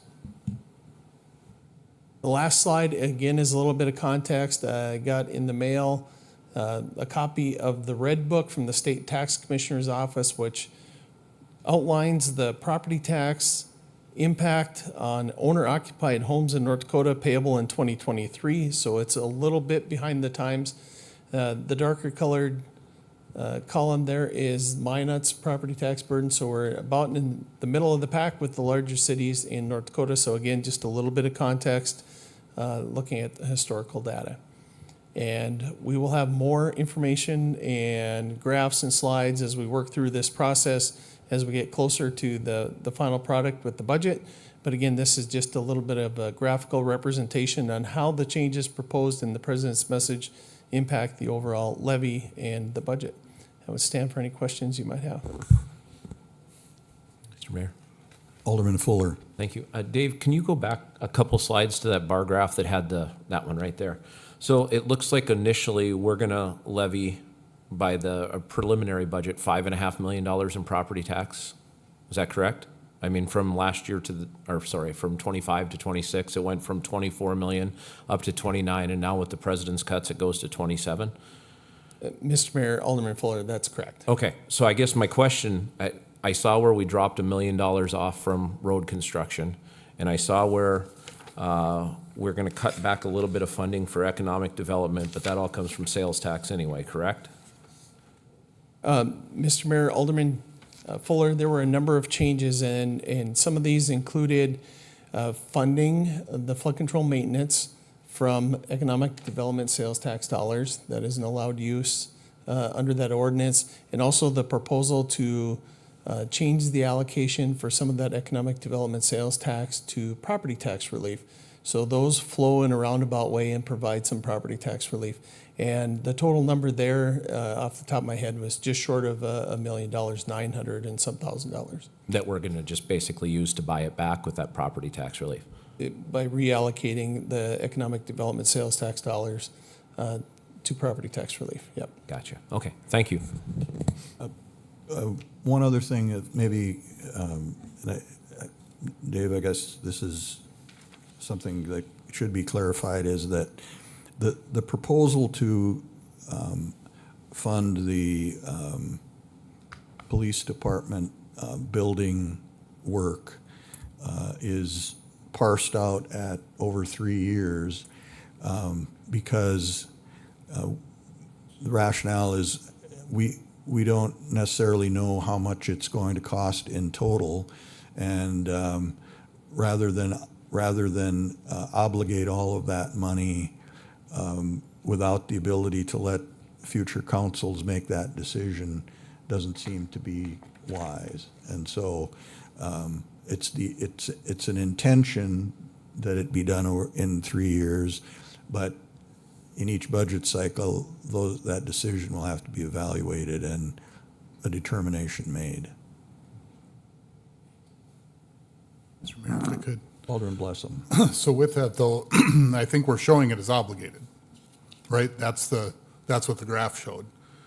Mr. Mayor, Alderman Blessum, we're showing that it's earmarked for future projects. So the council has the ability to change that direction at any time in future budgets. It's similar to how we handle when we save up for a large purchase like a Vector truck or something like that. When we set aside money every year for a series of years, we earmark it and we keep track that, but it's not obligated and it's not appropriated. So if the council made a decision that they weren't going to fund that in future years, they have the ability to change that. So if I can continue. So, I mean, to me, based on that graph, I mean, we've seen that graph multiple times now. I don't know. To me, it's just a way to show that we have nothing available, is what it comes down to. So we know that there's obligations coming for the police department, whether it's the 11.9 that's here, which I don't quite get either, unless I suppose part of the 7.3 is the other 5 or the 4.1 or whatever it would be. So again, nothing, just for everybody's benefit here, nothing's really changed. We're still sitting with $40 million in the general fund. We're talking about how we might use that in the future a little bit differently. This might be exactly what we use it for. The really good news is, as I've thought about how we go about this and using reserves to pay for the police department, one of the biggest ways that we've grown that dollar amount is by not having people hired. So it's actually police staffing that has driven the reserves that are now available for the building that they need. So to me, that's probably about right. That's about how that ought to work, because that's the money that's available there based on what they've given up along the way. So I guess, for me, I think it's a good step in the right direction. One other last comment that I'll make, just based on the budget as it's laid out. I think lots of really good steps in the right direction. I think the street maintenance budget is a great example of a place where we're seeing this year just how disruptive around the community it is to go up to these higher numbers. I mean, we're about to start school now. Again, not that there's anything, things just happen in construction, but we're about to start school with the main artery to get to Magic City closed. And so we're seeing what these higher numbers do. And so I think it is a good time to pause and pull back. So I think there's some really good things there, but something for the public, this budget at $27.2 million still represents a 13% increase over the levy from last year. And so that number does not meet the legislative intent. I realize legally we can do it. We can go back to a different baseline. We can use all kinds of numbers. Their intent was for us to go up no more than 3%. This budget says 13. And I would say to that, that's not what 1176 says.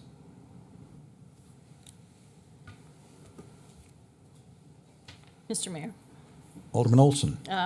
So in presenting this tonight, we know that we have provided a lot of information, a lot to digest, not only for all of us on the dais, but everyone that is listening.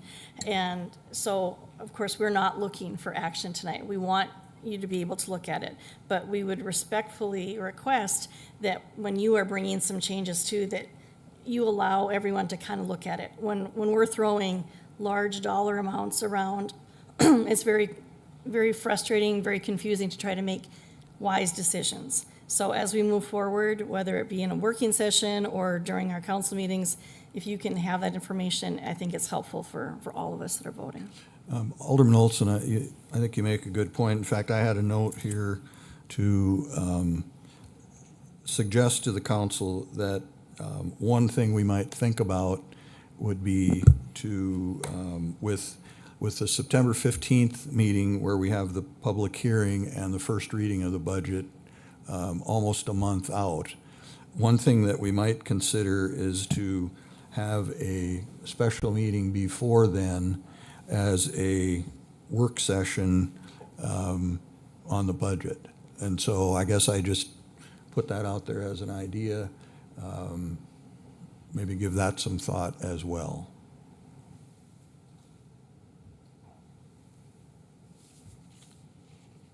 Okay.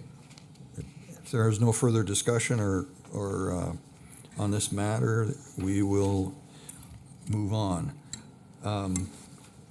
Let's see. Before we do liaison reports, I guess Mayor. Alderman Fuller had asked to Thank you. talk about something. I appreciate that. Thank you.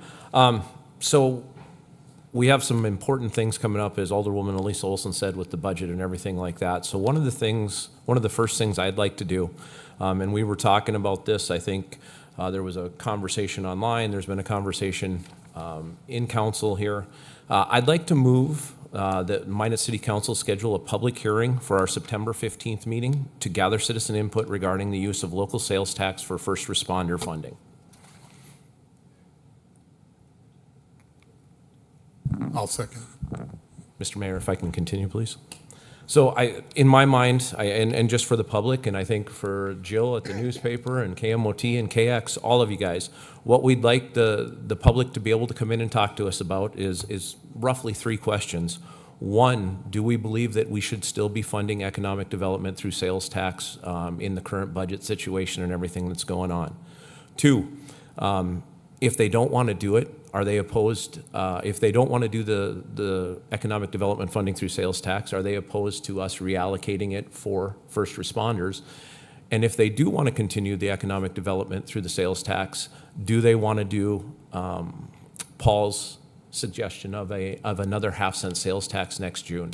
I think those are three huge questions that we need the community to answer for us before we can make any decisions, number one, on this, number two, on the budget, because it will affect funding on the budget. If we have the public come in here and say, hey, we want you to fund part of fire and PD through this way, then we're going to have to do that. Or if they come in here and say, no, we'd prefer that you do it this way, then we're going to have to do that. But I think these are pertinent questions to that right now. And it gives the chance for the residents of our city to come in and use their voice on how they think their tax dollars should be used. And it provides transparency to the community about what we're going to do with their money and how we're going to use it. Okay, so remind me which meeting your motion is? September 15th. We had a lot of stuff going on between now and then, so I figured I'd push it out till... Well, we already have a public hearing scheduled as part of the budget process for September 15th. Okay, can we have a public hearing on that other one as well? Or are they mutually exclusive? The public hearing is on the budget, and I would guess this is all part and parcel of what we're going to hear about. So, I mean, it's kind of there. Well, I think I guess just in my mind, the public hearing on the budget is for them to come in and tell us about the budget. This is specific about the sales tax. I mean, which obviously it applies to the budget, but if we want to do it in one giant public hearing, I guess that's okay. Can I just mention that I believe it was Alderman Pittner that had asked for city staff to bring back, along with some of the other changes that were discussed before, work on an additional half-cent sales tax at the October 6th meeting. So would you want, Well, want to move that up, or do we want to No, move I the think- public hearing back, or do we want separate? I think in my mind, I mean, we want to hear it before we send the city. We want to hear from the public, don't we? Before we send all of our employees to do a task that may not need to be done, depending on what the community says. That's just my thought on it, so. Alderman Pittner. Again, may look to city staff. Do we have a draft of an ordinance? Will we have that in time? We're in the midst of budget cycle. Do we have that information? Do we have? I'll look to Dave Lakefield. Dave, do you have what the impacts of a half-cent sales tax and generating and shifting, salary and benefits, non-salary and benefit costs, to sales tax? I don't think we have the information. I don't know what people are going to come and say. I don't know I don't know if they know what have input on. And I understand we want to try to politicize this and do all this. We're worried about the budget. In my opinion, we're worried about the budget here in front of us today. That's why I'm asking for that to be potentially placed on next year's election. And in reality, we as a council have the ability and the authority to implement a sales tax just here at the council. And maybe that's what we would hear. I don't know. But at the end of the day, we're elected to do what we feel is best for this organization and the community as a whole to move it forward sustainably over time.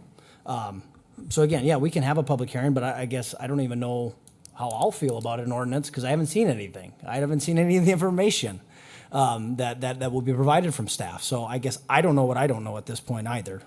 So, Mr. Mayor, Paul, to your question, to your point there, so you'd rather have the city staff chasing their tails if the public comes in here and tells us that they don't want to increase sales tax?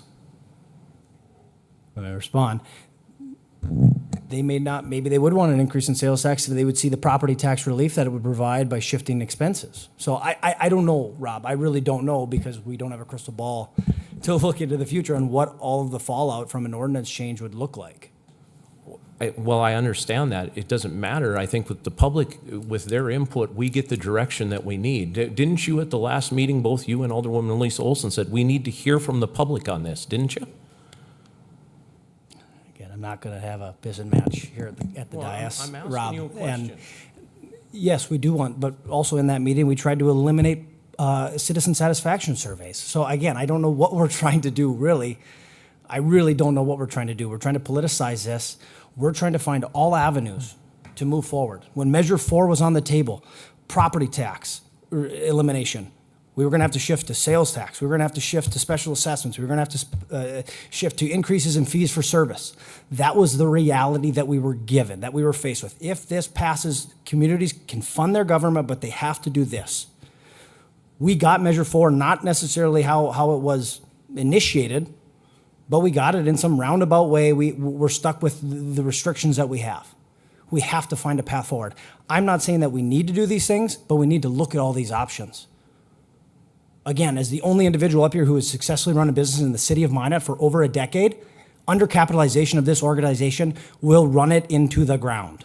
We cannot lie to ourselves about what it costs to run our government. We cannot lie to ourselves about what it costs to support our first responders. I'm not willing to take the shortcuts to do that. I want to have the conversations. I don't want to try to blackball these conversations and stop them from happening with Facebook comments and inciting panic. I just want input. I want to have all of the facts from our city staff so we can move those conversations forward. Right now, I'm concerned about this budget that's in front of us because that's what I was elected to do, and I'm willing to do that. I've asked staff, I've directed staff and provided direction to staff to give us more information on what this will look like so that we can disseminate that to the public. And absolutely, let's have a public hearing when we have that information. When we have that information. We don't have it.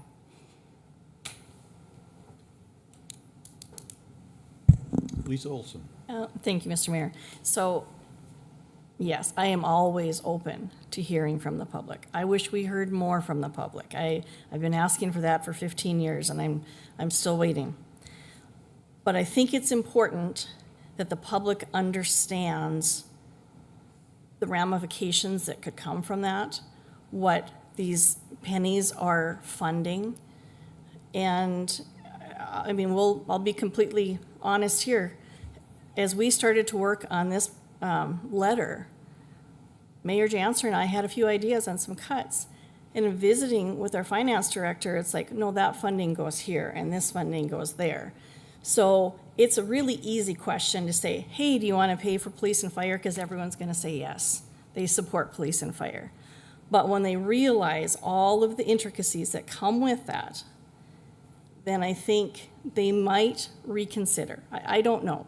But until we can give that information to them, I don't think that it's healthy or useful to get an answer that is an uninformed answer. Mr. Mayor. Alderman Fuller. So I guess why we sit here as a council, and Paul says he's worried about this budget, I'm worried about this budget too. I presented a way to fund our fire and PD as an alternative to raising tax or doing what you guys did. Why, even though we cut part of the budget, we're still talking about raising people's property taxes $3.5 million. That's what this budget is, right? You guys added back the things that fire and PD wanted to cut, and you're going to fund it through a property tax increase and not through a sales tax increase. And to Paul's credit and his point, he said, hey, let's have the staff bring something back so we can look at maybe adding a 0.5-cent tax next year at the election. Now, if you don't think that the people in Minot already know what they want to do, I think that's very disingenuous of us to sit up here as a council and say they don't understand it all. They don't understand the intricacies. They don't get it. They haven't been given all the information. They've been living under this for 15 years. High tax. That's what we've been doing in the city of Minot. The people know, and I think they want to come in here and talk to us about it. Whether they have the information or not is irrelevant. I think the majority of people in here will be able to tell you, yes, we want to do this, or no, we don't want to do this. I mean, the question comes down to, are we going to reallocate or are we going to add a tax? Because those are the only two options we're going to have. And so, again, you know, you had said on the public forum comment that you said, yeah, we should have a public hearing. Paul said last meeting, yes, we need to have a public hearing so people can come in and talk to us. Now we're saying, well, let's not have the public hearing just yet. Let's get through the budget process first. This could impact the budget process, so I think it's important that we let the people come in here and talk about it. Alderman Pittner. Couple points. Again, we lied to ourselves last year. We've been lying to ourselves for several years. And look, Dave, give me a thumbs up or thumbs down. We've subsidized the budget with reserves the last handful of years, correct? Okay, I got a thumbs up. We have subsidized the budget. We did it last year. We lied to ourselves what government costs, right? And again, we can find deficiencies. I'm not opposed to that. But to sit here and say we want to make a decision without all of the information, to me, is just irresponsible, and I won't be a part of it. Alderman Blessum. Yes, I'll come back to the debate at hand in a second here, but just one thing on that. You know, part of the motions that I made last year that sent us down the path that we're on right now towards what I believe long-term will be lower property taxes were a recognition that we had overtaxed the people for at least 7 years in a row. We had brought in more money than we expected to need, or we brought in more money than expected, and we spent less than we expected. Those are both very good things. Staff and leadership in the city, those are good things in and of themselves, operations-wise in the city.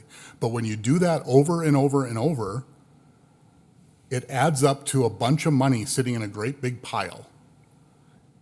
And so the motions that I brought to send us down a little bit different path recognized that reality and said, okay, if the game we're going to play is bring in extra, we just rotate it to the next year and it's a revolving door every time. And then if there's a true calamity, meaning something, man, we just dropped sales tax in half, something really changed, okay, we've got something to work with then. So I can understand the mentality, but that mentality relies on the idea that you're going to give it back each year as well. So spending reserves as part of each budget cycle aligns exactly with the practice that we've taken on. That's actually the strategy we're using. And I would say that that strategy works fine as long as you stick with me on it, and we're going to keep doing it. Because the moment we stop it, now we've overcollected and we didn't give it back. And that's the worst possible place for us to be. So, Mr. Mayor, it seems to me on this question, all we're really quibbling about here is when do we get the feedback? Okay? Rob's motion says let's get the feedback on September 15th, in time for a budget session where we would have some discussions, presumably on this, and we would have some ability to do that, versus potentially October 6th, which is I think where it's slated now, where it still would fit. I mean, that's our last session. If you remember last year, that's where the main budget motions occur. We do our real work that night because we've got to have it turned in a couple days later. So that's really all we're talking about here. I guess I seconded the motion. I'm fine with it being September 15th. If we have a separate hearing where the same exact people that showed up to talk about the full budget also focus in on how sales tax is used to fund public safety, I think that's a win-win for everybody. They come here once, they give us that feedback. I'll vote yes just for that reason. It's not that I think one is better than the other. That's the motion we've got, and I'm fine with that one. So that's where my vote will be. Further discussion?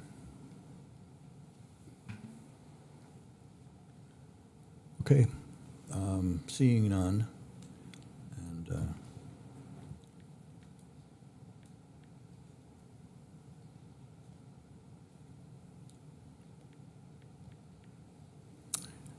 we will vote.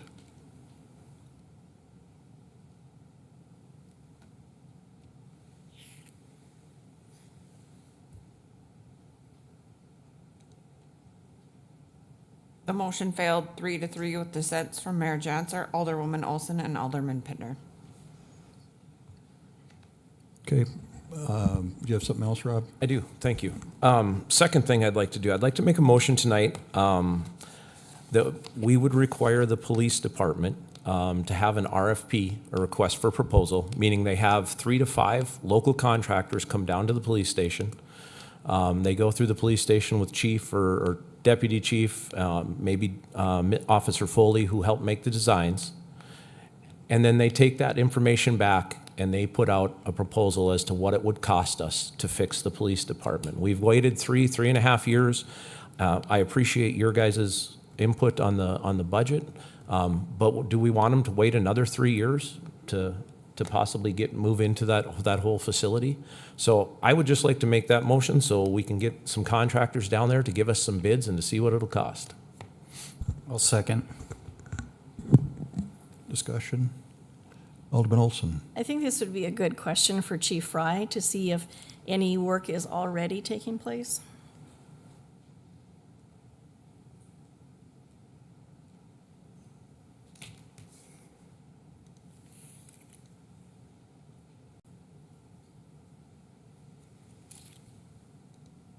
Mayor, Aldermans, just to address you, we have had an architect come through the building. We've identified a process for how this could work, and I've asked for a budget from them to go forward, and so I can bring that forward to you and submit it. So this process is moving, and we are prepared probably in the next week to 2 weeks, per the architect, start bringing more substantial numbers to the table. But it would look like we would start with the second floor, which would allow for us to still operate within the facility, then move to the first floor. And based off the architect's information, it should take anywhere from 9 to 10 months to complete each phase. That's where we're at so far, and I'll stand for any questions. Sir, so just to kind of be clear, so is the architect preparing a design, or is the design based on what we saw when we were on tour that was presented at that time, or is he instead preparing an estimate of what he thinks whatever renovations are needed would cost? in a less specific way? No, Mr. Mayor, he's preparing, we've gone through the building again, and he's preparing specific drawings and whatnot for what it would what he believes it will cost and what his fees will be to move this project forward. Okay, thanks. Any other questions for the chief? None for chief. Okay, All right, thank you, sir. thank you. I do have one quick Alderman comment. Fuller. Thank you. I guess what concerns me is we do this backwards. At home, if we want to renovate our house, we have a builder come in, we tell him what we want done, and he goes ahead and he gives us a bid for it. It's how I built my building out there. It's how I did everything. Now, in this instance, what we do is we have an architect or an engineer who are going to over-architect and over-engineer everything, give us a number that says, hey, this is what it's going to cost you. If I said, hey, I'm going to have $18 million to renovate my house, do you think the contractor that comes in is going to charge me $18 million? You're darn right he is. And so when we give a number before we find out what the work's going to cost, it's always going to cost us what that number is, and that isn't being good stewards of the people's money. If we have a contractors come in, we tell them these are the things we'd like to do, we walk them through there, we give them the design, go back and tell us what this will cost. That is how the construction business works. Cities do it backwards, and so that's all my motion is about, is just trying to find the best price for the PD, for the community, and for the city. Further discussion? Mr. Mayor, if I could. City manager, are these things compatible with what you know of what Chief Fry is talking about? Does that already align with what Alderman Fuller's talking about here? Is this moving the process along that, I guess, started with the CIP process, which put a placeholder for 19 million, I think is the number in the CIP, if I remember right, which, to Alderman Fuller's point, as soon as you set that number, because it's percentage-based, it sets your engineering/architect number, right? Which is really what all this was about, was back calculating how we start the process up. And so I think what Alderman Fuller's talking about, if I'm understanding it correctly, is that we short-circuit all that. And we say, look, we have a pretty good idea what we need. Staff told us what they want and what they want to do down there. Can we jump to the builders coming in and telling us what that looks like and forego a bunch of that cost? And maybe it doesn't look like a $19 million renovation, but it does exactly what the staff asked for, and we get it done for $11 million, and we don't even have those fees other than some engineers' work to make sure that they can sign off on the actual prints. Any thoughts? Are those things compatible with where we're sitting today? Mayor Janser, Alderman Blessum, I think they are. I don't have the details of where we are right now, but in my conversations that I had with Chief Fry a few weeks ago, that was our intent. So just because we have a number, that doesn't have to be the number. And I agree with you, Alderman Fuller, wholeheartedly, right? Just because we have a number, but that's where we need to make sure we do our due diligence, and then we're getting what we really need, right? And then what we can afford, we have to balance all that out. But just because we might have 19 million in a CIP, to me is getting what we need potentially at a lower rate. You know, it may not be 19 million, because we all know that was an initial estimate, right? For who knew exactly what we were getting after at that point. So we still have work to do there. So we owe you more fidelity on that. So, Mr. Mayor, if I could continue on that then. So I think Chief Fry said it this way. Part of what the architects are doing right now is determining what's going on in the building to figure out their own fees for what to charge us to design what we're asking for, I assume based on the 19 million. It's that vicious circle that government finds itself in, that we push ourselves back because we decided that the CIP number was X. And am I off base there? Am I missing something? Or I think that's what, and again, it's not putting anything on the chief. I think it's just the way he said it, that's what that leads me to believe, that they're setting their fee based on what they're designing. I need to follow up on that. Absolutely.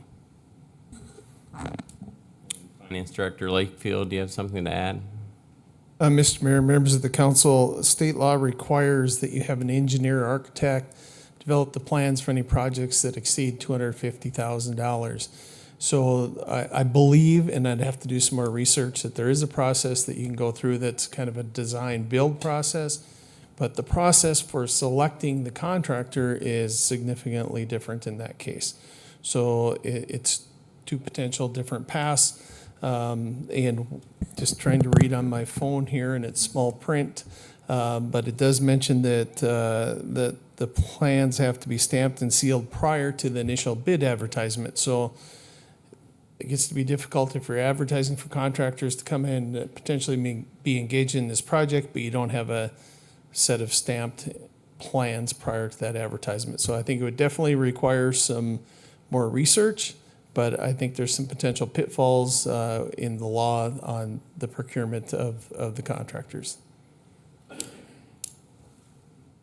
Thank you. Anything further? Mr. Mayor, if I could. Alderman Blessum. We've got a motion on the table right now, or I guess off the table is the right way to put it.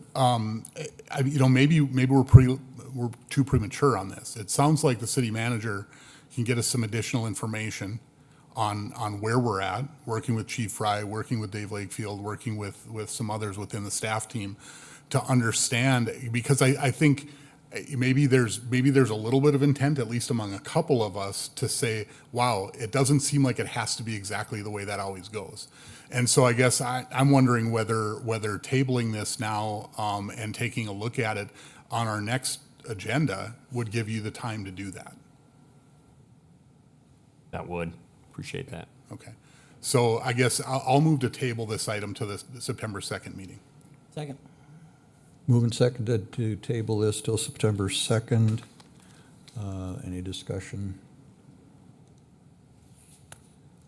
Any discussion? Seeing none, let's vote on the motion to table.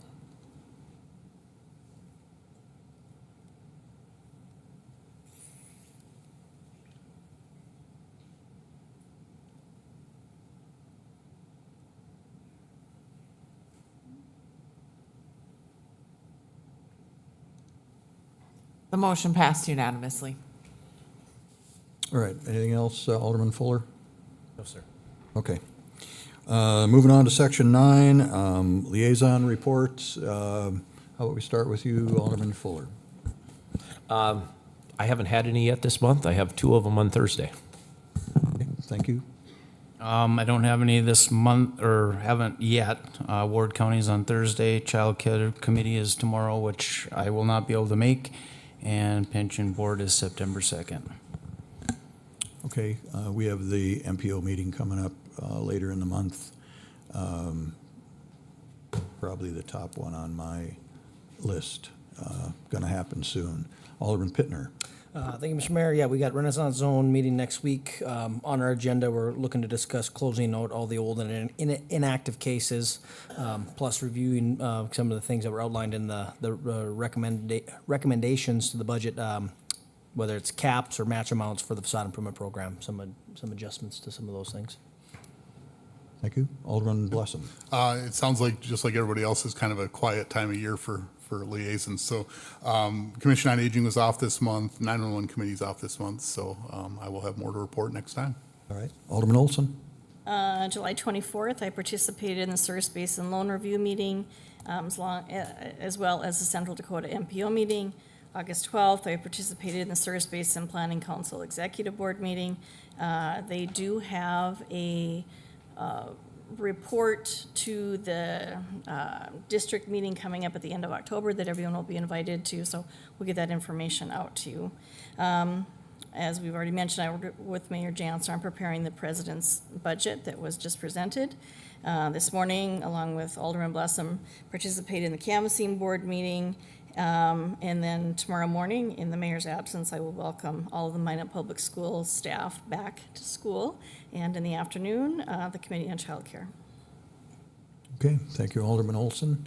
Is there any other business to come before the council tonight? Seeing none, we're at item number 10, which is adjournment. So moved. Second. Moved and seconded by multiple people. All those in favor say aye. Aye. Any opposed, say nay. We're adjourned.